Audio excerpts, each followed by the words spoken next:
This is Autoline Daily, the show dedicated to enthusiasts of the global automotive industry. And we start today in China, where consumers are snapping up one of the unlikeliest EVs in the market. According to LMC Automotive, the Wuling Hongguang Mini EV sold more than 20,000 units in September, making it the #1 EV in China by far. What's remarkable is the car is a tiny two-door with a starting price of just over $3,600. It also doesn't qualify for subsidies because of its short range, up to 170 kilometers or 105 miles. EVs must have 300 kilometers or about 186 miles of range to qualify for subsidies in China. But with a price like that, who needs subsidies? Now over to Germany, where Volkswagen already launched the ID.3 and is now going to pull forward other EV projects, and it's moving down market. Reuters reports the automaker will make a small BEV about the size of a Polo that sells between 20,000 and 25,000 euro, which is about $24,000 to $30,000. While this move will plug a gap in its lineup, the shift down market could also be seen as a reaction to possible stricter emission rules that could hurt sales of VW's ICE cars. And don't forget about VW's partnership with Ford. We wonder if Ford would also be interested in coming out with a Polo-Sized EV as well.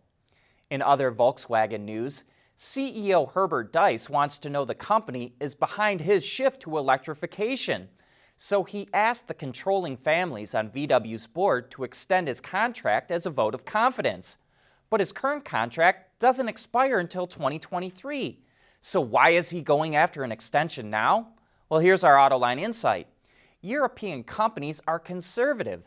They are not as flexible and willing to change as American or Chinese companies. Europe has all the talent and technology it needs to compete, but not the right business climate. That's why Europe doesn't have any globally dominant tech companies like Apple, Google, Alibaba, or Tencent. And at Volkswagen, has had a hard time to get approval for his revamping of the company into an electric tech company. But an extension could give the confidence needed when there's pushback from the board. Otherwise, he might just walk away.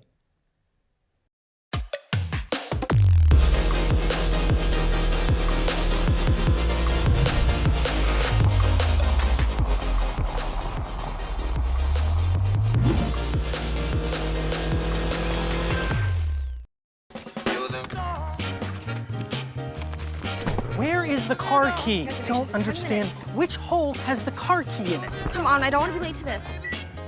You're killing me, man. The all-new Elantra with Hyundai Digital Key. We want to know what drives your testing. OTA, connected car, diagnostics, remote testing. Intrepid Control Systems is here to help you work from anywhere. Intrepid Control Systems, driven by your data.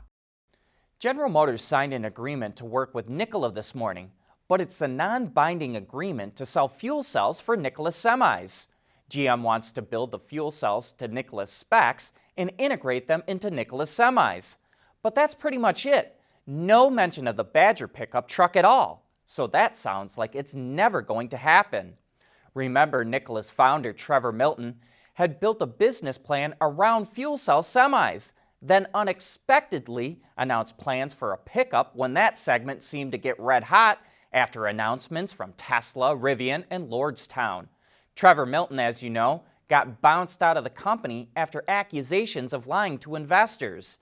And it looks like the new management team is sticking to the original plan of fuel cell semis. One thing's for sure, the stock market did not like the news.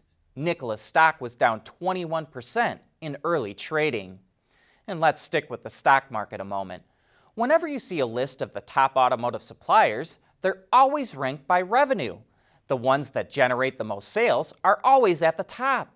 But that doesn't necessarily capture the value of a company. For example, if you list suppliers by revenue, Magna is the largest in North America, followed by Lear, Adient, Aptiv, and Borg-Warner. But when you list them by market capitalization, it's a very different story. Market capitalization is the value the stock market places on a company. It's calculated by multiplying the total number of shares by how much they're trading at. And when you do that, Aptiv jumps to the top of the list with a market cap of nearly $33 billion, followed by Magna at about $24 billion. Then comes BorgWarner at $9.6 billion, Lear at $8.8, and Gentex at $8 billion. The real surprises here are Aptiv and Gentex. Why does the market value them so highly? Because it perceives them to be tech companies. And these days, the stock market is crazy about tech. Bentley is known for its high-end vehicles, but it's going back to the basics for its latest option. The automaker is now offering Tweed door trim options for the Flying Spur, Continental GT, and Bentayga. It's available in 4 patterns and is part of the company's efforts to use more sustainable materials in its vehicles. Bentley didn't reveal what the option costs, but we like this one with the checker pattern the best. Autoline Daily is brought to you by Bridgestone Tires, your journey, our passion. Intrepid Control Systems, over-the-air engineering, boost your game. And by Hyundai.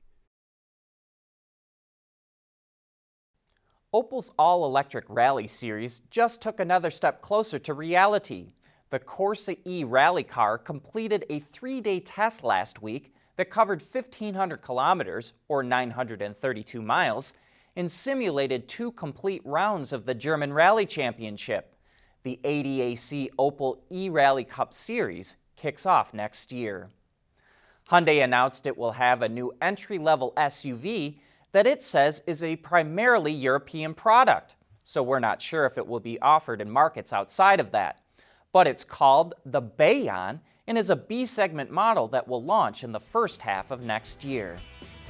That's all we've got for today. Thanks for watching, and we hope to see you again tomorrow.